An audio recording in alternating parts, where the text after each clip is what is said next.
Next item on our agenda is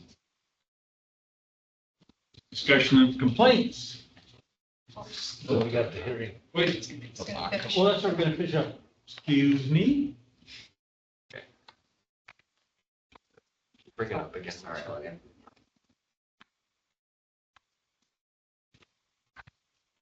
So we went over the stipulation, just attachment 5. So then you'll see here attachment 6. Once that stipulation and acknowledgement is signed, then it is communicated to the chair, who then finds time to set a hearing. And usually it'll be during a regularly scheduled commission meeting, or maybe a special meeting will be set.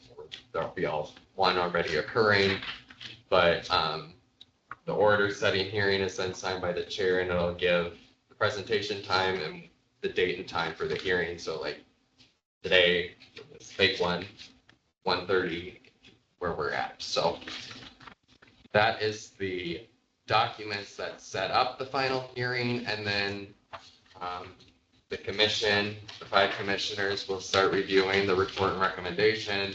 The respondent will review it and craft any response the respondent wishes to provide. Can you go back to the top, Richard? Very, very top. Very top. Oh, That's the one? last document. Big one? Page 2.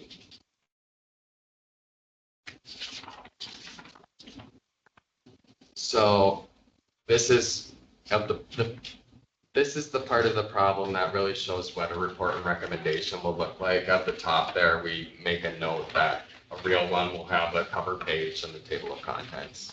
But then it breaks down the investigation in summary form. So you can reference that here. Again, the conclusion.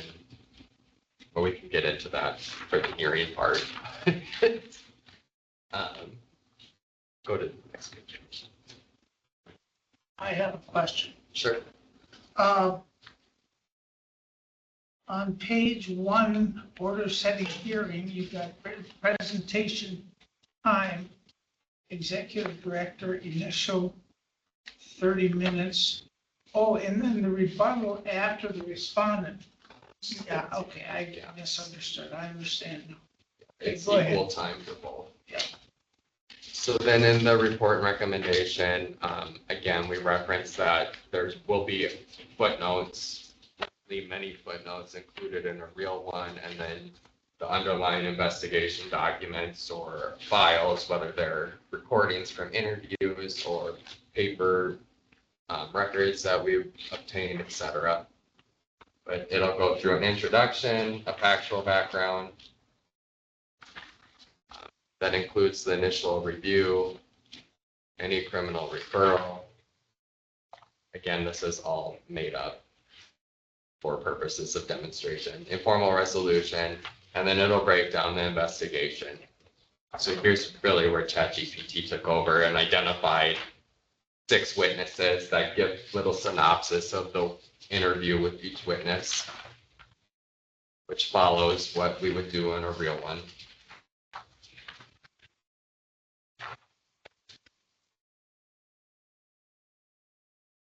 Then it'll break down the ethics laws that apply to the complaint and the commission's review of the complaint.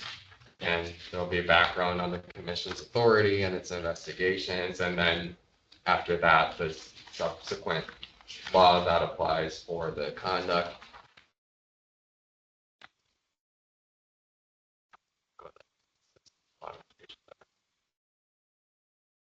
Then the report and recommendation will actually analyze the facts that were found during the investigation, and it will lay out any proposed ethical violations if there are some. Here there's 3. It'll describe any aggravating and mitigating factors, complications from the investigation, and then recommendations for resolution for the commission, which is usually in the form of, we recommend you adopt a proposed order, which is attached to the report itself. What are the last 2 pages?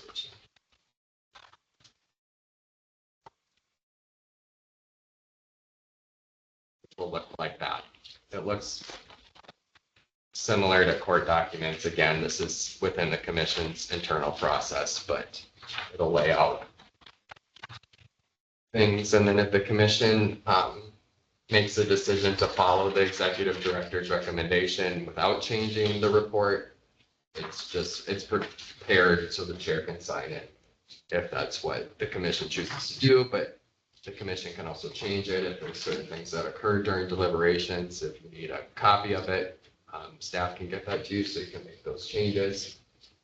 And then again, once the chair signs it, that kind of concludes it for the commission's purposes. A respondent can appeal that if there's a finding of an ethical violation. If they do, they have 30 days under the commission's rule. If they don't, after that 30 days has expired or the appeal comes back and the court affirms that, meaning they agree with the commission, then it also becomes an open record at the end of those 30 days. And which includes the name of the complainant? No. So when the complainant chooses to remain confidential, their identity always will remain a confidential record under the statute. If they choose to make their name known to the respondent, then their name would also become an open record. Any other questions? It's a lot. But the way it works now, with the legislative changes, the respondent can speak to the complaint or no? Yes, the respondent can speak with, assuming that You it's. just can't reveal the complainant. That would stay confidential if the complainant elected to be that way. Yes. But Yes, the but the respondent can address the complaint. And the respondent wouldn't know the complainant's identity. Well, he would know, or he or she would not know either. They wouldn't know in that instance, so there'd be nothing for them to reveal. But what if the respondent would, I know who did it. It's so-and-so. That's their choice, right? They can say that. They're not prevented from saying that. No, they can allege it's whoever, if they think, if that's their belief, they're free to They allege can allege under that if they the want, change. yeah. And there are some instances where they may know. If that's the case, we may need to go back and look at the complainant waived the confidentiality. That may or may not be the case, but We've had cases where that has happened. Right? where, Or where where we a respondent evaluated. believes they know, they're like, well, I know who it is. And we're like, well, can you provide us information on how you know so we can evaluate whether the complainant waived the confidentiality? Oh, because if they, after they made the complaint, if they spoke to the respondent, then they kind of waived their, If they said, I filed this complaint against you, even though I'm confidential, that would be an that instance would where be they an waived. instance, yeah. Okay. I have a question. Now, after it's signed, is there 30 days to appeal? And the appeal is on the record, and the record would include the report and all underlying documents? Yes, well, we certify the record, so to speak, when, based on the stipulation, that's the record they receive as the investigation file. So that, yes, that is the record. And then in the report, where it references things in footnotes, that's all going to be contained in the investigation file itself. That's the underlying documents that form the basis for the report. So it'd be handled as a traditional administrative record. I believe so. It would probably have to be filed under seal, right? But that, again, that's the Again, that's- respondent who has to figure out how to Yes. take it to court. Commission wouldn't be the one appealing. Since it's the decision maker.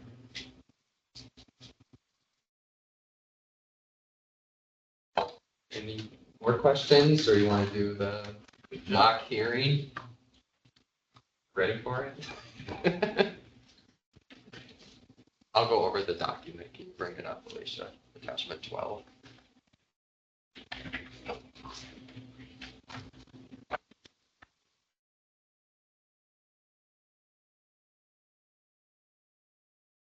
So this isn't part this won't be part of a complaint record. This is a document to give direction to the commission for how to conduct hearings that we as staff put together. Again, you need a quorum. I'll just go through this briefly. The hearing overview, this is, again, similar to what's in that stipulation that the respondent is given. But for the commission to be aware, in most instances, when we go into executive session, we announce who's in the executive session, including staff. When we do these hearings, we can't do that because it reveals confidential information that these people are now joining us. Well, that's related to an investigation. So the hearing, executive session include complainant and respondent? No, so you would Just go in, respondent. you would go into executive, Yeah. yes, it would include just the respondent, and you go into executive session the same way you currently do by just announcing the complaint numbers. Yep. And then say, the commissioners are there. You really don't even need to say staff is there under the statute, even though we do that practice. You can continue to do that. Just don't say the respondent will be joining us or so-and-so witness will be joining us. Just close the meeting the same way. So then the chair's designee runs the hearing, just like you do the meetings. You determine the order of presentations. Again, there's the default 30, 45, and then 15 for rebuttal. So then we put in here, and the blue is kind of like a script for the chair or the hearing officer, the chair's designee. So you announce the complaint and start the proceeding. Saying those words, fill in the blank type situation. Executive director begins the presentation. Let the executive director continue the presentation, or the executive director's designee, whoever it is. Then when the executive director is done, again, say the blue, respondent presents. And the executive director, again, say the blue, comes up for rebuttal if needed. And then you essentially finish and close the hearing, adjourn, and then the commissioners participating in the hearing, let's say it's on Teams, you'll have a separate link to deliberate amongst the five of you without anybody else in the room, so to speak. Like if we're in a physical room, everybody will just leave. It'll just be the five of you. But you do have to record your deliberations because it's part of the executive session. So then, again, some guidance for deliberations. Consider the entire record, the report and recommendation, and any response provided by the respondent. Again, the proposed order is there for you to work off of, and then the commission makes that final determination, whether there's an ethical violation or not. Some additional information on how to make the motion. The five of you are well aware of how you make motions coming out of executive session. You move that the chair or the chair's designee take the action as discussed in the executive session on the complaint numbers. You have that the substantive discussion before you make the generic motion on the record. And usually that'll be to direct the chair to sign the proposed order or an order with edits or whatever order you come away with from your deliberations. And then we have the last thing on there is evidentiary and procedural issues. Again, this is in the commission's rules that the commission is not bound by the rules of evidence or procedures. So Dave, you do not have to be well versed in evidence or procedural law to conduct the hearing as the chair. But effect is given to the rules of privilege if they apply. I don't believe that will come up very often during a hearing unless there's a witness potentially.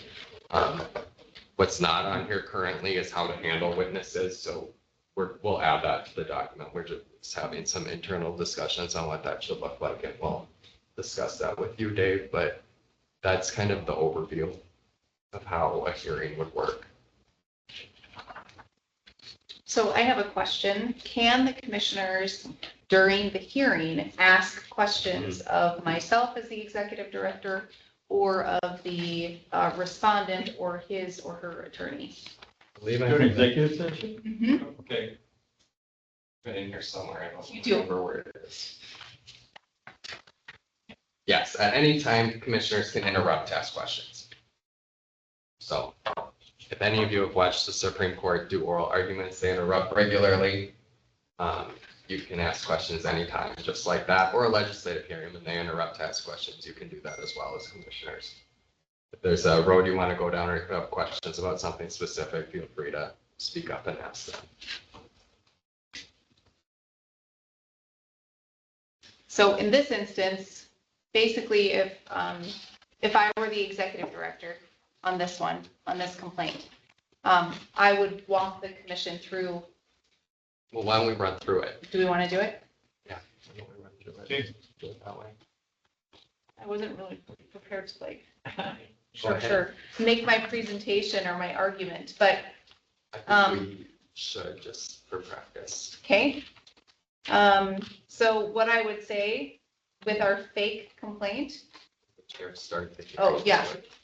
So we do go into executive session, you review script essentially. And then you start from the procedure over, you read the.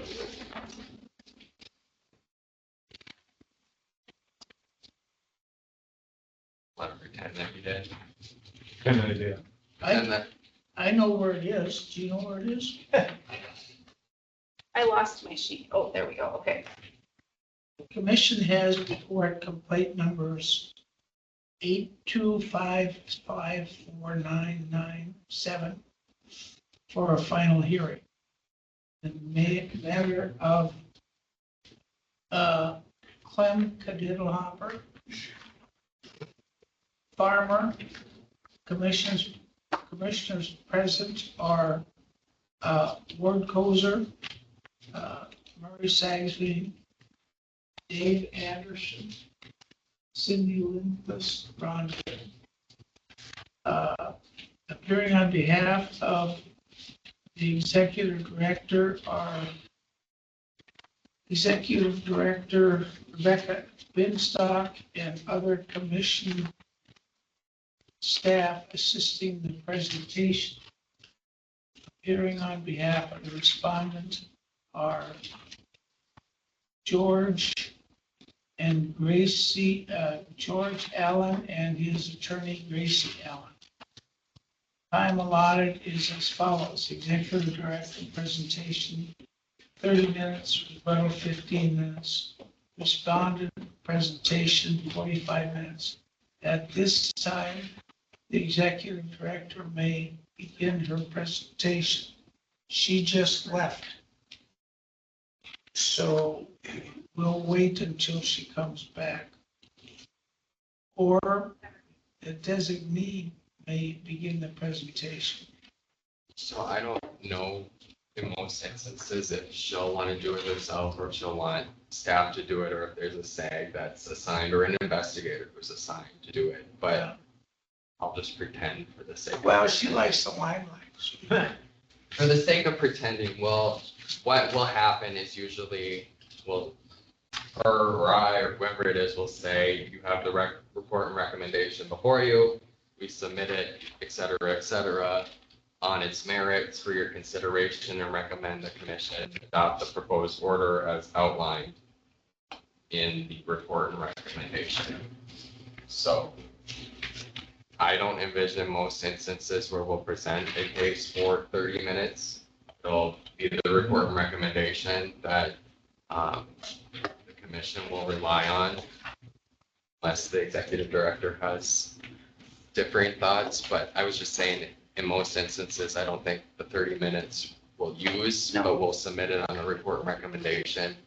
Suggest that they adopt the proposed order as outlined in the report and recommendation, then just take questions. That's correct. Okay. Sorry, I apologize for the phone call interruption. Well, we dismissed the case since you weren't here. Oh, okay, well, that makes sense. But I think what I would probably do is give a little bit of a factual background, but the commission is all going to be, they've read it before. Yes, Do you want me to do that now?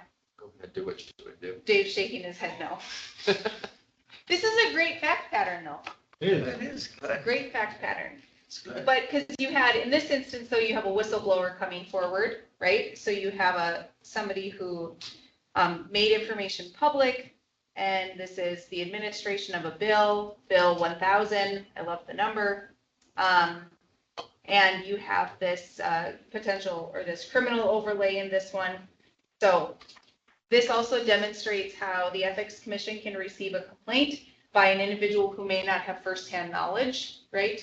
Because this was originally posted, the whistleblower posted it on a blog, and then the Ethics Commission received a complaint from that. So what I would do is probably just submit this to the commission. There would be an instance, though, if there's a response, right? Yeah. Where the respondent has submitted a response, I might have something to address that. So that may come up, but then the respondent does his or her presentation, and then there's a chance for rebuttal, which may be that Yep. instance that you just spoke of. But then at the end, you close the hearing and go into deliberation. There's one more thing that I want to note with this, and I think we get this question somewhat often, but if there's a criminal issue that comes up, let's say that there is a conviction, how does the commission handle that when it comes back? Previous conviction or conviction as a result of the Of the investigation? referral, of the referral. Okay. So that's what this fact Okay, took into effect. He So- was charged and pled guilty to bribery and trading in special influence. So that's the fact pattern we came up with. So how does the commission handle criminal allegations if they relate to transparency, corruption, elections, and lobbying? Well, you can take notice of what the criminal court did. Let's say that there is a judgment that somebody violated a criminal law. When it comes back to you, does that criminal law relate to corruption? In this instance, bribery relates to corruption. So just take notice of the fact that the court proceedings went as they were supposed to. There was in this case, a guilty plea to that bribery statute that relates to corruption. So we can define that as an ethical violation. That makes sense. The commission can.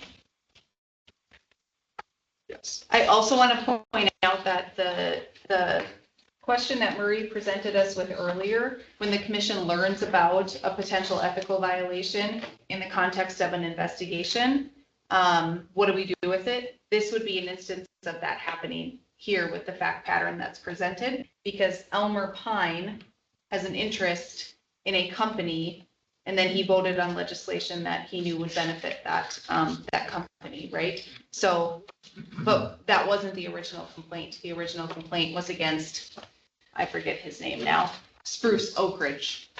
So, Nobody else would have that information. I mean, potentially, but nobody else is nearly as aware of it as the Ethics Commission would be. We did not do that intentionally, by the way. That just is a consequence. Okay, so,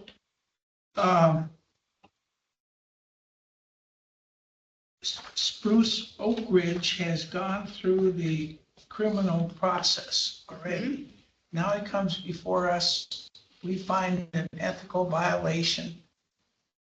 His position, what's his position in here? I can't remember. He's He's a the, legislator? nope, He's not the legislator. Director of the Department of Forest Creation. Yeah. Okay, so that's a state position. Okay. So then we make a decision, if we find him guilty, or, I don't know the word we want to use, Find that he, Finding engaged in an ethical violation. right? Then we can decide what we're going to do to him as a result of his position in state government. Yes and no. If there is a penalty that is in the law, authorized by the law for the violation, yes. If there's no penalty assigned to a violation, then no, it's the finding that he violated the law is the penalty. Okay, but that's already been determined by a criminal court. well, that's the criminal That's the violation. criminal violation. You are now taking notice of it as an ethical violation as well. Okay, But he had other ethical violations. Spruce Oak Ridge also failed to disclose a potential conflict of interest before he was advocating for Bill 1000 in his capacity as the director of the Department of Forest Creation. And then he also engaged in an ethical violation by failing to disclose a potential conflict of interest before or while he was administering the Forest Creation Program. So those aren't criminal violations necessarily, those are ethical violations. Okay, So, and then we took notice of the plea agreement. okay, so where do we go from here then? Where do we go from here? Where does the commission go? Yeah, So like Logan said, if there's a penalty that's associated with the violation, then the commission can assess that penalty.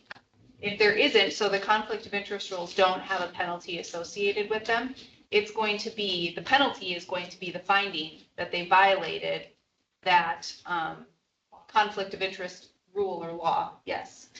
So I think I do have a question though, is that something that we can then refer to their superior or their, Yeah, well, it's, anytime a report becomes public, if you believe there's somebody they need to be accountable to, whether that's, let's say it's another commission, whether it's the commission as a whole or the appointing authority, whether it's the governor, whoever it is, you can take the public document once it becomes an open record and give it to them. There's nothing that prevents the commission from doing that. Here's what we found, just so you're aware.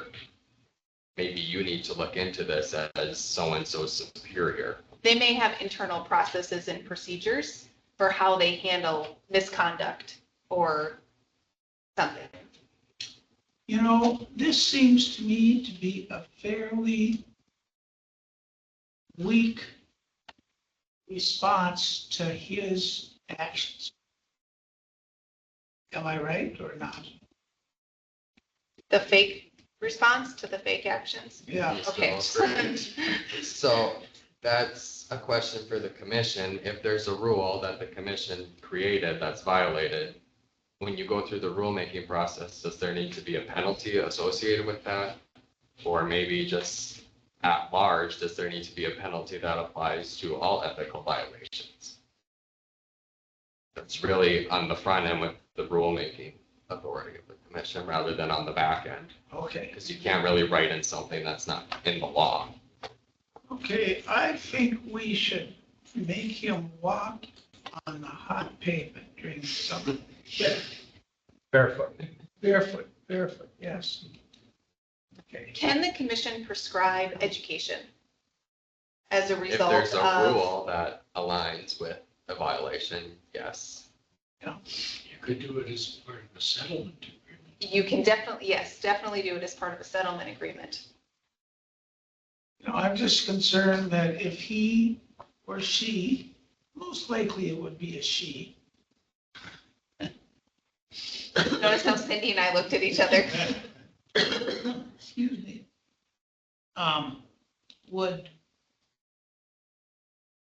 Would be satisfied with the criminal complaint and would think of the ethics consequence as incidental. I don't know if I'm getting that right or not. It's possible.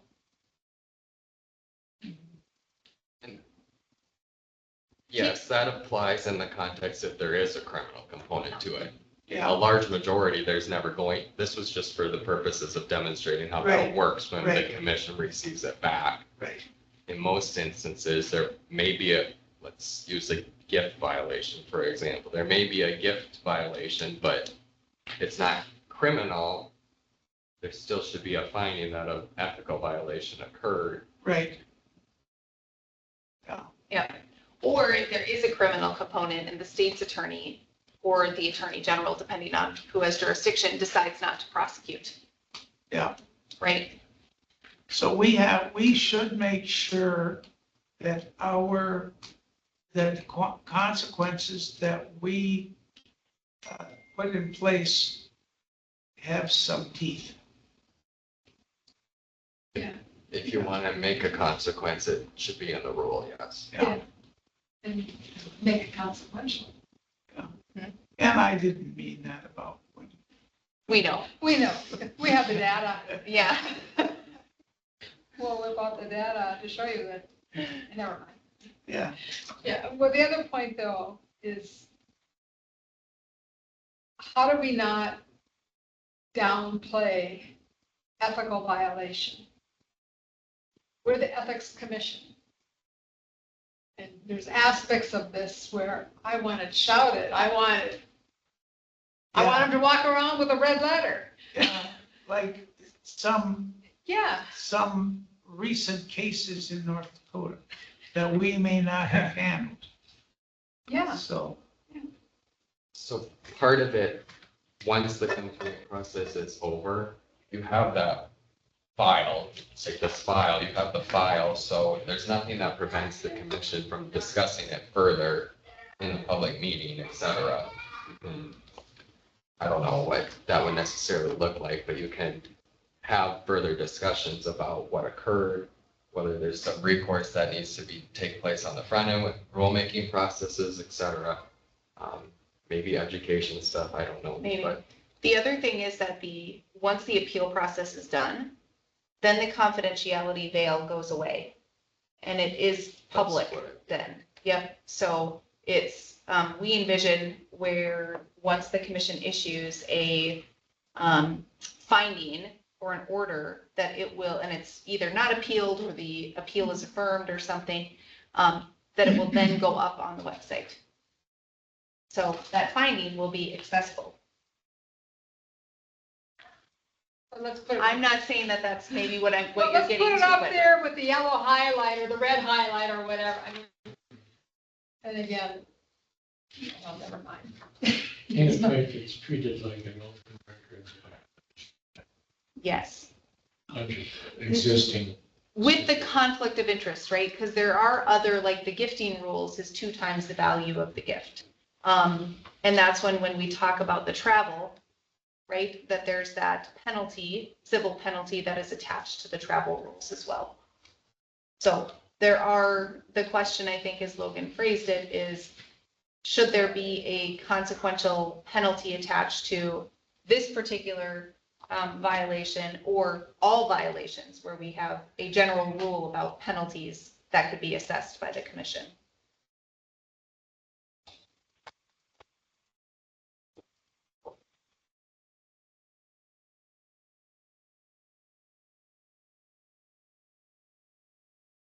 I have no further questions or comments. Okay, thanks. That was a lot of work that you put into that, but I think it's very helpful, going from beginning to end that way and having all those details is outstanding. I mean, that's perfect. Thank you, Chad GPT. Yeah. And Logan legal analysis. Yeah. Our Logan GPT. And uploading that into ChatGPT, so ChatGPT could put something out. I assume that's how that works? I had to give it very detailed criteria, because some of it was just like, that was not workable, but we got there.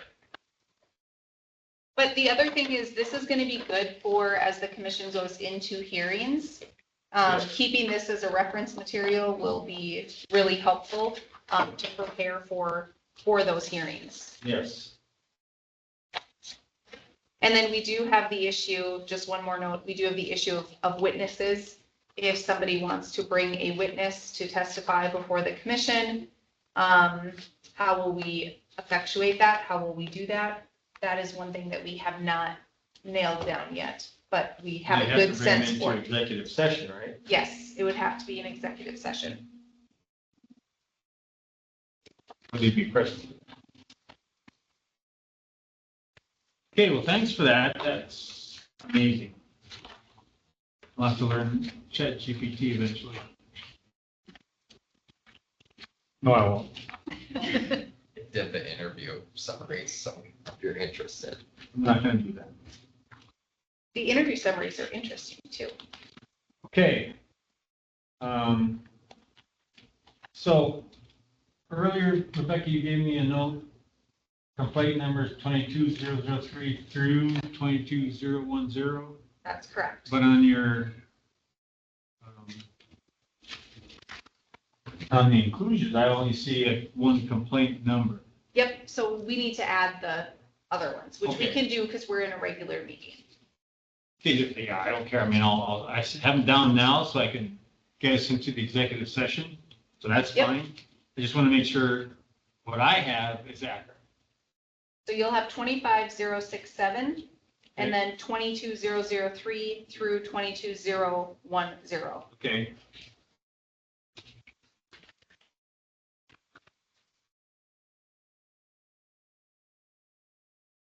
Okay, so commissioners, I just want your input. My butt's about hit my limit. So I'm contemplating that the executive session would be the final thing for the day. By the time we're done, will be 4. What do you all think? Okay with me. I'm not driving anywhere, but I don't see that the rest of the time we'll do that will slow us up anything. So, any concerns? That'll work. Yeah, fine with me. Okay.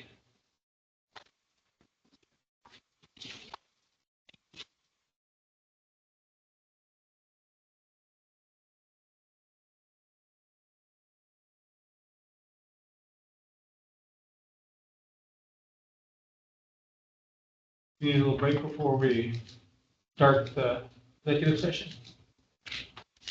Shouldn't be that Or long. do we shut the door? Okay, that's all right. That's Hold good. on. Murray. We'll You continue. going out, Murray? No, he just closed the Oh, door. okay.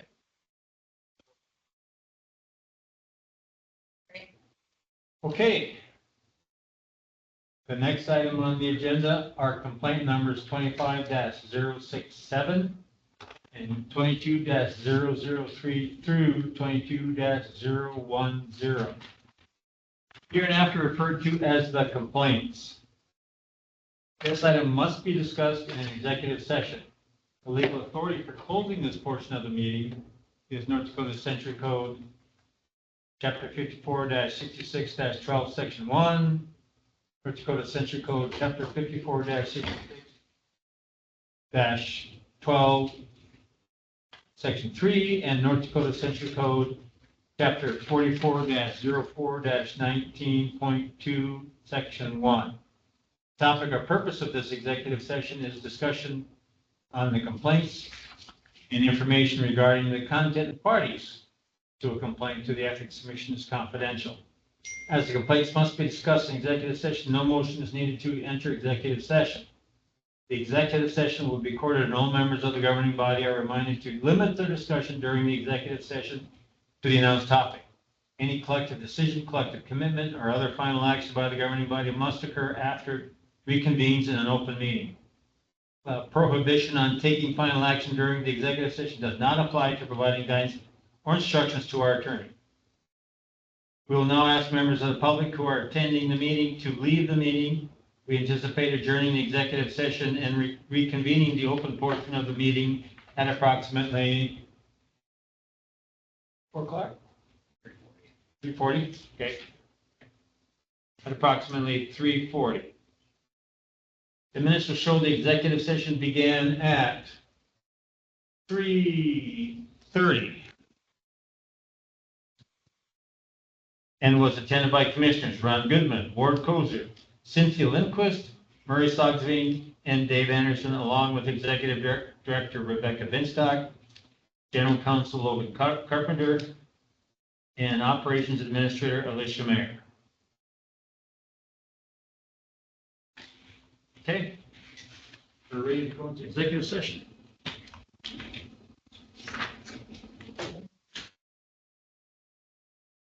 Was adjourned at, the public has been invited, and we are now back in open session. I would make a motion that we direct Executive Director Binstock to summarily dismiss complaint number 25-067 for a lack of personal jurisdiction. I'll second. Could you call the roll, vote, please? Dave Anderson, Aye. Cynthia Lindquist, I, Ward Kozer, Aye. Ron Goodman, I, Murray Segling, Motion carried. Okay, that takes care of the business of the executive session.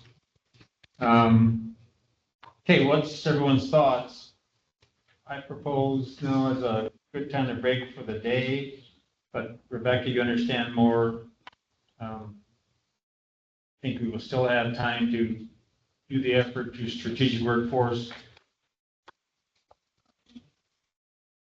No. I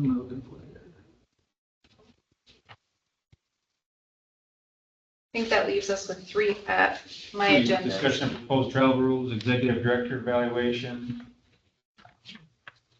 workforce plan discussion, annual record retention. So I think maybe we'll start off with, or we can say, it's up to what everyone wants here. We can say Rebecca's evaluation till the end or right away at the beginning. It's not that hard, so. I don't envision any change from last time we did it. I think if you'll remember how Paul conducted our evaluation of Rebecca, it has to be done in public, so we would say, and you all been included in your packets, you all have Rebecca's old evaluation? And Yes. And I certainly see nothing less than what you received before, so just food for thought. I don't want any changes. Okay, so say that for tomorrow, finish up with that now.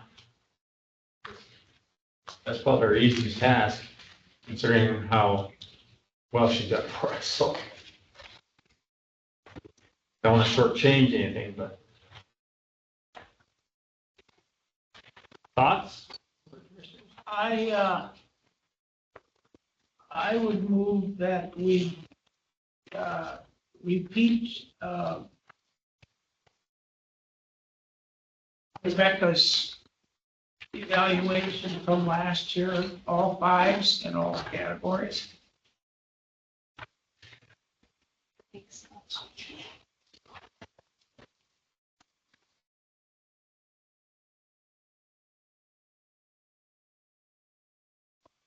Yeah, I concur with that. The other parts that we have to get. The objectives are the same. Job-related strengths. Anything in there for communication skill and style. Outstanding. Leadership ability, outstanding. Knowledge, outstanding.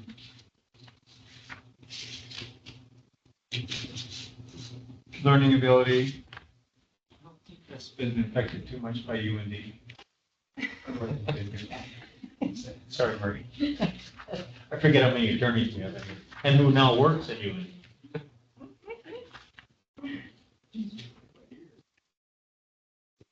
I'm the only NDSU person. Oh, better be careful.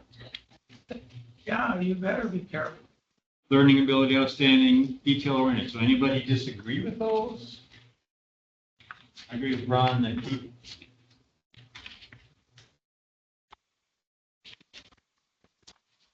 the discussion, I am very happy and very satisfied with our staff.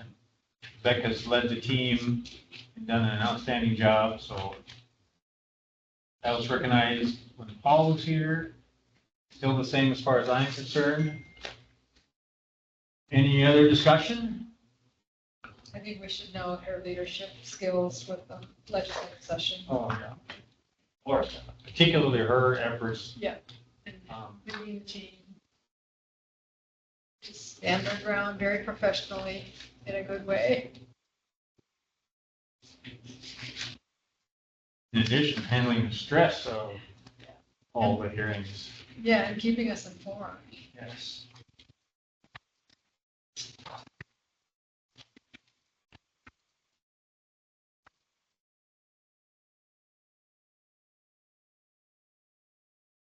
Okay, any other discussion? I think that's right, Cindy. That's, on the board, anything additional? No, I had talked to Rebecca a little bit. The one thing that I thought, and I don't know that it would work, especially with the workload. I thought when there are cases that are summarily dismissed, if she could just do that without bringing it to the commission. If that would save any time and energy, but I don't know that it's a big deal. But I'm just trying to think of things to help it be more efficient. You know, I disagree with it, that we don't disagree very often with this group, but it seems to me that we've had situations where we have a case, we don't necessarily, like the case today, we don't necessarily discuss the case at all if we dismiss it. My mouth is dry here.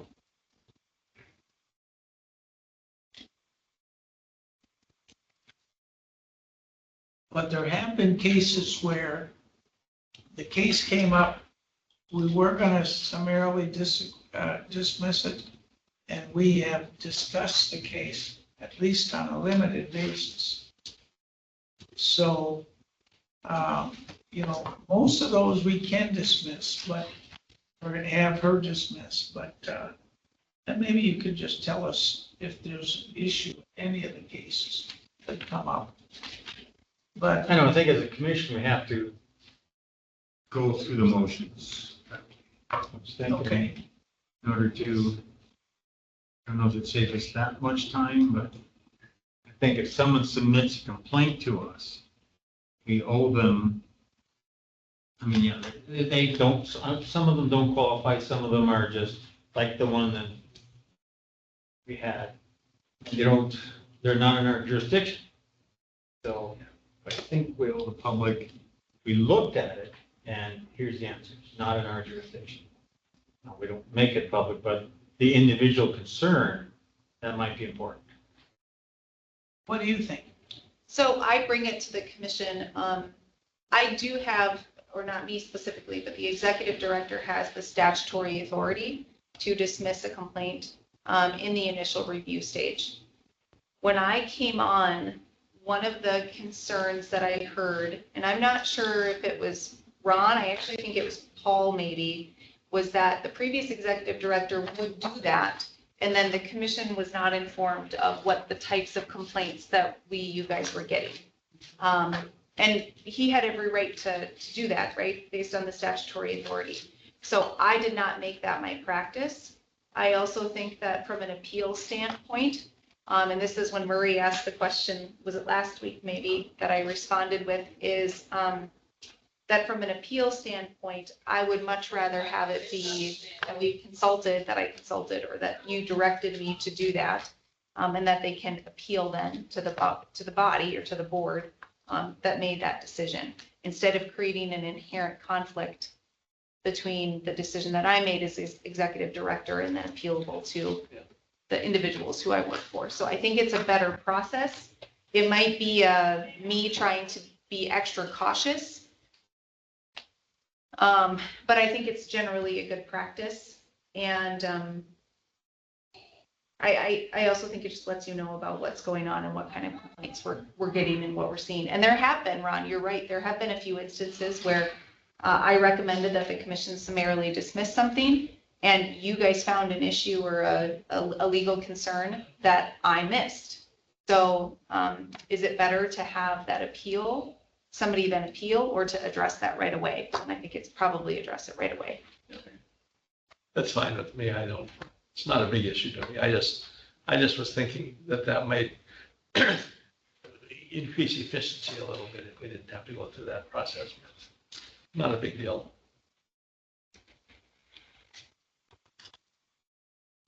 us to have it to do that. So we'll just leave this system the way it is? That's my feeling. Yeah, I'd say so. I mean, I'd be in favor of that. Any other discussion? We're good? Okay. Thank you, Chair. Mr. Chairman, what do we do with it? Do we turn them into somebody or? So last year, Paul had you guys all give them to me, and then I consolidated any comments you wrote on them in one final one for Dave to sign. If you want to do that again, And you can bring it tomorrow. then you're okay too, but if you had any comments. on it. Comments on, I know last year some individuals wrote comments under each section. oh, And then yeah, Dave had- okay. Dave had me Yep. compile the comments and then, I think you transcribed some of the comments made too. Yes. yeah. Yeah, from some the of that and minutes. some of- Yeah, I think we did. I might do some of that, but I haven't done it yet. That's fine. Yeah, that's right, we made comments and that was recorded. Can do that. So I figured by September.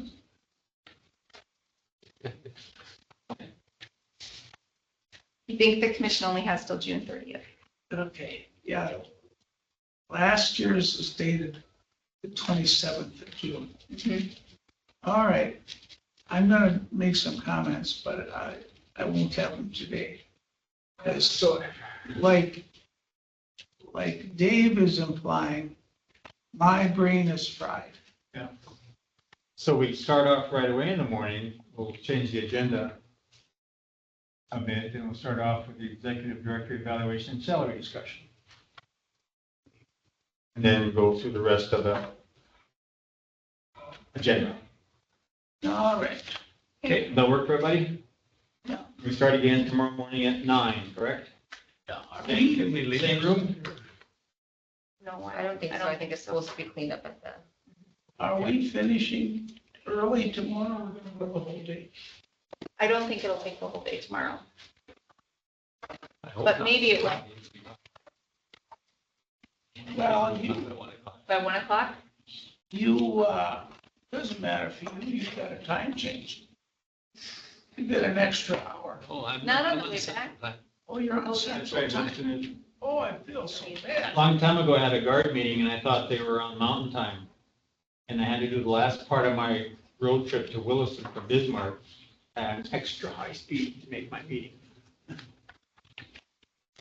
I wasn't on the main travel road to get to Williston, but I was on some roads that I took at rather high speed. So Dave, we do need to adjourn for the day, or recess. Recess. So adjourn or recess for the day.